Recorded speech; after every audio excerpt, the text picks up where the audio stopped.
انہوں نے کہا وہاں میں کسی کو میرے گھر بھجوا دو, وہاں زاہد جعفر جو ہے وہ کسی میرا جو بیٹا ہے وہ کسی لڑکی کے ساتھ سولیسٹ کر رہا ہے. یہ ورڈ انہوں نے یوز کیا. اب اس ورڈ کا آپ دیکھ لیں ڈکشنری میں, پر ایک ٹرمینالوجی استعمال کی جاتی ہے اسپیشلی اگر آپ کو لگے کہ کوئی لڑکا لڑکی آپس میں بیٹھے ہوئے ہیں تو ادھر وہاں پہ اس کو یوز کر لیا جاتا ہے یہاں, but not according to the dictionary, according to the slang. Zahid Jafar نے قتل کے بعد بھی 7:30 پر اپنے والد کو کال کی. ملزم کی کال ریکارڈ اور اعترافی بیان کے بعد والدین کو اعانت جرم میں گرفتار کیا گیا. ملزم نے قاتل کے بعد اپنے دوستوں کو بھی فون کیا اور انہیں جھوٹ بول کر بہانوں سے گھر بلاتا رہا. پھر اس نے یہ کیا کہ ایک دوست کو کہا کہ گھر پر ڈاکو آ گئے ہیں, تم پہنچ جاؤ. پھر ایک اور دوست کو کہا کہ کسی نے مجھ پر حملہ کر دیا, تم میری مدد کرو. ملزم نے آخری کال اپنی ایک خاتون دوست کو کی اور اسے بھی گھر آنے کو کہا. یہ وہ باتیں ہیں جو ابھی تک پتہ چل چکی ہیں. بہت سے لوگوں کو ڈر یہ ہے کہ سینٹی اس لیے پلیڈ کی جا رہی ہے کہ نکلا جائے, مگر سینٹی اس طریقے سے نہیں ہوتی. یہاں پہ یہ ایک بڑا کولڈ بلڈڈ مرڈر لگ رہا ہے اور ایک بہت چالاک انسان لگ رہا ہے جس کو پتہ ہے کہ میں نے کب ڈرامہ کرنا ہے, کب میں نے کیا کہنا ہے. اور اٹ لکس لائک کہ وہ اپنے اس تمام معاملے کو نہ صرف کرنے کے لیے تیار تھے, پلان تھا, بلکہ اس کو کوئی قسم کی کرمنل بلڈی گیم کھیلنے میں بھی انوالو تھے.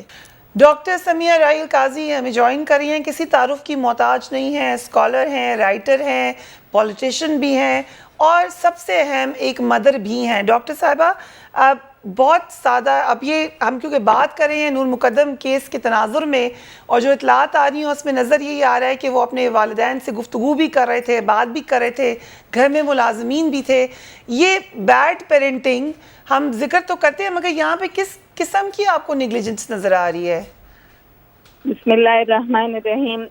فریحہ, میں سمجھتی ہوں کہ اتنی اس ایک کیس کی وجہ سے ہمیں اپنے معاشرے کی, اپنی سوسائٹی کی ایسی جہتیں سمجھ آ رہی ہیں اور جو ہمیں اللہ تعالیٰ نے بڑی وارننگ دی ہوئی ہے, پہلے سے بھی دی ہوئی ہے, لیکن یہ ایک ایسا کیس ہے جس نے ہم سب کو ایسا شوق کیا ہوا ہے کہ نا صدمے کی بھی کیفیت ہے, ایک پریشانی کی کیفیت بھی ہے.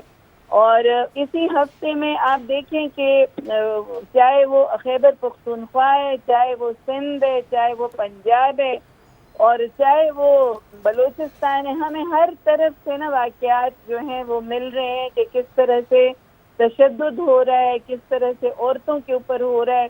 اور میں جب ابھی کشمیر گئی تھی تو میں نے اسی طرح سے اسی ظلم اور تشدد کا شکار ایک بچے کو بھی دیکھا ہے. ایک نوجوان بالکل دولہا جو اس کی ابھی شادی ہوئی تھی اور اس کو اس کی دلہن اور اس کے دوست نے اسی طرح سے کاٹا پیٹا تھا جیسے کہ نور مقدم کے ساتھ ہوا. تو یعنی یہ ایک جینڈر وہ نہیں ہے کہ جی صرف عورتوں کے ساتھ یہ ظلم ہو رہا ہے, یہ ہمارے معاشرے میں یہ وحشت جو ہے یہ بڑھتی چلی جا رہی ہے. اور جو بھی آپ نے کہا نا کہ سب سے بڑی ذمہ داری تو پیرنٹس کی ہے. اللہ نے یہ ماں کے اوپر اور باپ کے اوپر جو ایک بچہ ہے نا, وہ کہتے ہیں ایک پیپر ہے, ایک ایگزامینیشن کا ایک ایسا پیپر ہمارے ہاتھوں میں دے دیا جاتا ہے. اولاد کی نعمت جو ہے وہ ماں باپ کے لیے ایک بہت بڑا امتحان بھی ہے. قرآن کریم میں 2-3 جگہوں پر کہا ہے کہ تمہاری جو مال اور اولاد ہے وہ تمہارے لیے آزمائش ہیں. آزمائش اور ایگزامز ہیں, یہ ہمارے امتحان کے پرچے ہیں. ان کی جتنی زیادہ نگہداشت اور کہتے ہیں پوری انسانی یعنی جو کائنات میں مخلوق ہے اس میں سب سے زیادہ نگہداشت کی ضرورت انسان کے بچے کو ہوتی ہے. اور آپ دیکھیں کہ جو اس دن ایک ہماری عفت بہن نے ایک مضمون بھی لکھا ہوا ہے کہ وہ ریچ کڈز, تو وہ ان کی ایسی ہمیں جہتیں اور اتنی میں سمجھتی ہوں ایک اسے ہم گندگی کہہ سکتے ہیں جو ہمارے معاشرے کی, اور اس میں صرف وہ پیرنٹس نہیں ہیں انوالو, اس میں ہم سب انوالو ہیں, چاہے وہ ممبر و محراب ہیں, علماء کرام ہیں, چاہے وہ ہمارا میڈیا ہے, چاہے وہ ہمارے تعلیمی ادارے ہیں, اسکول ہیں, کالج ہیں, یونیورسٹیاں ہیں, اور پھر سب سے بڑی ذمہ داری والدین. یہ پورے لوگ اس میں ملوث ہیں, اس نیگلیجنس میں, کہ ہم اپنی نئی نسل کی تربیت ہی نہیں کر رہے. ہم ان کو تعلیم تو دے رہے ہیں لیکن تربیت کا نام و نشان بھی نہیں ہے نا. اور اس جو پرٹیکولر جو نور کا کیس ہے جی, میں سمجھتی ہوں کہ ہمیں لوگ کہہ دیتے ہیں جی آپ وکٹم کو نہ بلیم کریں, تو ہم وکٹم کو بلیم کیے بغیر ہم جو مجرم ہے سب سے زیادہ تو وہ ملزم ہے نا، اور وہ مجرم ہے، لیکن اس کے ساتھ ساتھ نور کے والدین بھی اور اس لڑکے کے والدین بھی، ان کے دوست احباب بھی، وہ جو کہتے ہیں پیئر، وہ سارے لوگ اس کے اندر ملوث ہیں کہ ان کو پتہ تھا 3 دن سے وہ بچی ادھر تھی، اور ابھی تو وہ جیسے جیسے چیزیں سمجھ میں آ رہی ہیں، تو یعنی یہ اس معاشرے میں مجھے تو بالکل بھی، چونکہ ہماری وہ نہ وہ سوسائٹی ہے نہ ہمیں اس کا ادراک تھا، مجھے تو بالکل اندازہ ہی نہیں ہوا کہ یعنی اتنے کھلے عام یہاں پر نشہ ہو رہا ہوتا ہے، اتنے کھلے عام ڈیٹنگ ہو رہی ہے، اتنے کھلے عام ان سوسائٹیوں میں بچے آرام سے کہہ دیتے ہیں کہ جی ہم اپنے میل دوستوں کے ساتھ جا رہے ہیں اور ہم اپنی گرل فرینڈ کے ساتھ جا رہے ہیں۔ اس میں ڈاکٹر صاحبہ جو آپ نے ذکر کیا عفت صاحبہ کے آرٹیکل کا، بڑا انٹرسٹنگ آرٹیکل ہے، وہ بھی اسکرین پہ ہے بھی، اس میں 2-3 نکتے ہیں۔ ایک تو بالکل یہی کہ ہمارے ذہنوں میں شاید یہ امیج بنا ہوا تھا کہ جو تیزاب پھینکتا ہے یا عورت پہ ظلم کرتا ہے یا قتل کر رہا ہے وہ شاید غریب ہے، اس کو شاید عقل نہیں ہے، اس کو موقع ہی نہیں ملا اچھی ایجوکیشن کا، کہ نور کے مقدمے سے ہمیں ہمارے یہ جو امیج یا اسٹیریوٹائپ ہیں وہ ہلے ہیں کہ مجرم پھر مجرم ہے، وہ چاہے کوئی چھابڑی والا ہو جس نے تیزاب پھینک دیا کسی پر، اگر اس نے رشتے سے انکار کیا یا کہا کہ میں چھوڑ کے جا رہی ہوں۔ نور کے کیس میں پڑھا لکھا انسان ہے، پڑھی لکھی فیملی ہے، اس سے بھی یہ برداشت نہیں ہوا کہ اس نے مجھے کیسے کہہ دیا ہے کہ میں نے تم سے شادی نہیں کرنی۔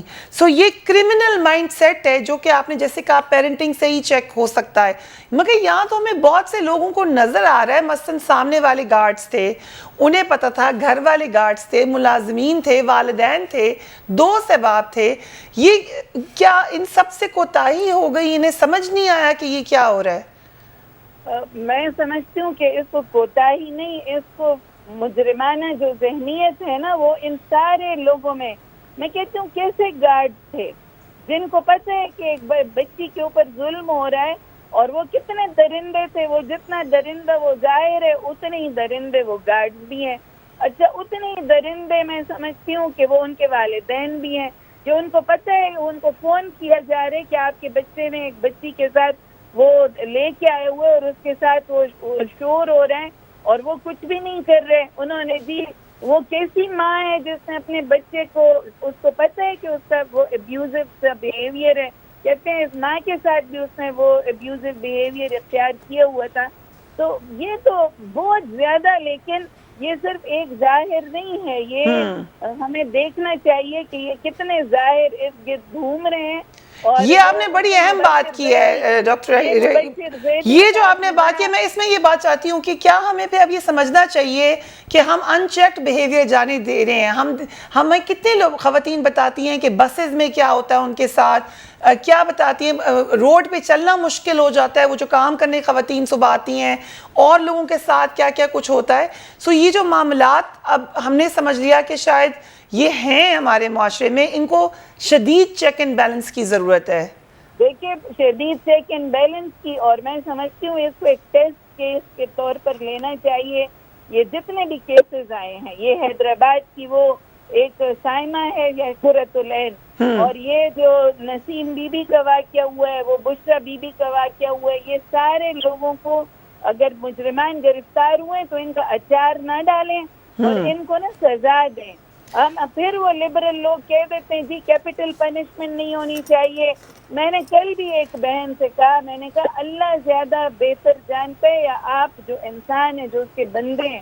اللہ فرماتے قرآن کریم میں وَلَكُمْ فِي الْقِصَاصِ حَيَاةٌ يَا أُولِي الْأَلْبَابِ، کہ اے عقل اور ہوش مندو، عقل والو، تمہارے لیے بدلے میں اور اس قصاص میں زندگی ہے، تم ایک بندے کو نشان عبرت بنا لو۔ یہ تو ہم نے آپ کے ساتھ پڑھی ہے، یہ قرآن کلاس میں آپ نے وی ریڈ اٹ، لیکن اس میں پھر جو اسلامی قانون میں دیت اور قصاص دونوں کا ہی ذکر آتا ہے، تو پھر یہ اس پہ ہم بحث کر سکتے ہیں۔ چھوڑے نا دیت کو، کیوں سارے لوگ صرف دیت کے اوپر آتے ہیں؟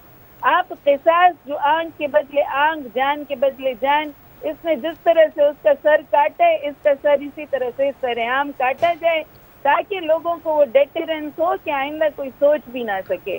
وہ مجرم کو چونکہ سزا ملی نہیں رہی، اس کو تو مختلف قسم کے وہ مل رہے ہیں شوشے کے، جی بس وہ امریکن سٹیزن ہے وہ اب آپ دیکھیں کہ کتنی بڑی ان کی جرت اور جسارت ہے. کوئی اور مہذب معاشرہ ہوتا تو کوئی اخبار ان کے مجرم والدین کی جی اس کنڈولنس کو چھاپتا. جی کتنی بے حیا لوگ ہیں یہ اخبار والے بھی اور وہ ماں باپ بھی, کہ وہ جرم ان کا یعنی ثابت شدہ ہے وہ کہ وہ اس کے ساتھ تھے. ان کو پتہ تھا کہ یہ ان کا بیٹا نور کو لے کے آیا ہوا ہے اور ابیوز کر رہا ہے, اور وہ پھر بھی کنڈولنس چھاپ رہے ہیں. میں کہتی ہوں بے حیائی کی انتہا ہے نا, بے شرمی کی. اور جن جن اخبارات نے یہ اشتہار چھاپا ہے ان کو پوری قوم سے معافی مانگنی چاہیے. اتنا میرا تو خون کھول اٹھا ہے اس اشتہار کو دیکھ کے. تو ہمیں یہ چاہیے کہ اس حکومت کو بھی, کہ چاہے وہ کتنی بااثر کیوں نہ ہو. مجھے بڑا اچھا لگا وہ امریکن سفارت خانے نے, یو ایس ایمبیسی نے وضاحت دی ہے کہ ہم لا آف دا لینڈ کو آنر کرتے ہیں اور ہم کسی بھی مقدمے میں چاہے وہ ہمارا سٹیزن بھی ہو ہم کوئی ہیلپ نہیں کریں گے اس طرح کی. تو ان کی اس کو بھی یعنی یہ بہانہ نہیں چلے گا کہ وہ یو ایس سٹیزن ہے تو اس کے اوپر لا آف دا لینڈ نہیں چلے گا. اس کو عبرتناک سزا دیں, اس کو سرعام پھانسی دیں, اس کو اسی طرح سے سر کاٹیں جس طرح اس نے اس بچی کا سر کاٹا ہوا. بہت بہت شکریہ. جی لیکن آخری جو بات ہے کہ ہمیں اپنے بچوں کو بھی, ہم ان کو تو ضرور جو مجرم ہے, لیکن ہم کیوں 3 دن سے ہماری بچی گھر میں نہیں تھی اور ہم آرام سے بیٹھے ہوئے تھے. پھر کوئی کہہ رہے کہ اس نے گھر سے 7 لاکھ روپے بھی منگوائے تھے, کس خوشی میں منگوائے تھے. پھر عید کی رات ہے اور وہ کہہ رہی ہے کہ جی میں اجتماع پہ جا رہی ہوں. تو یہ کون سا اجتماع ہے جو ماں باپ کو بھی نہیں پتا کہ وہ کدھر جا رہی ہے اور کدھر نہیں جا رہی. اس میں جو اطلاعات ہیں ڈاکٹر صاحبہ تھوڑا سا میں کلیئر کر دوں, وہ یہ کہہ رہے ہیں کہ گن پوائنٹ پہ اس نے ہاسٹیج رکھا تھا غالباً. یہ اطلاعات ہیں جو ان کے فرینڈز ہی بتا رہے ہیں, لیکن کلیئرٹی نہیں. اور والدین کو شاید یہ بتایا, فون پہ بات کرواتے رہے کہ میں ٹھیک ہوں. ایک بچی نہیں ہے گھر میں تو ان کے امی ابو کو بلانا چاہیے تھا پولیس کو کہ نہیں بلانا چاہیے تھا. ہم کیسے غافل رہ سکتے ہیں؟ ہم جتنے مجرم ان کو گردان رہے ہیں, ادھر بھی کوئی کم غفلت نہیں ہے. ادھر بھی ہمیں اپنی بچیوں کا بھی پتہ ہونا چاہیے, اپنے بچوں کا بھی پتہ ہونا چاہیے.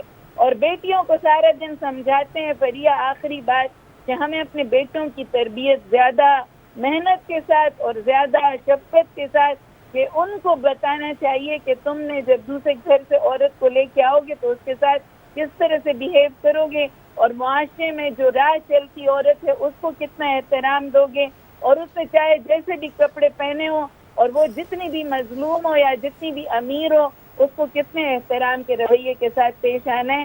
یہ آج کی یعنی آخری میری بات ہے. بہت بہت شکریہ ڈاکٹر سمیہ راحیل قاضی, ہمیں وقت دینے کے لیے. فیڈ بیک ضرور دیجیے گا, اپنے گھر والوں کا خیال رکھیے. اللہ حافظ.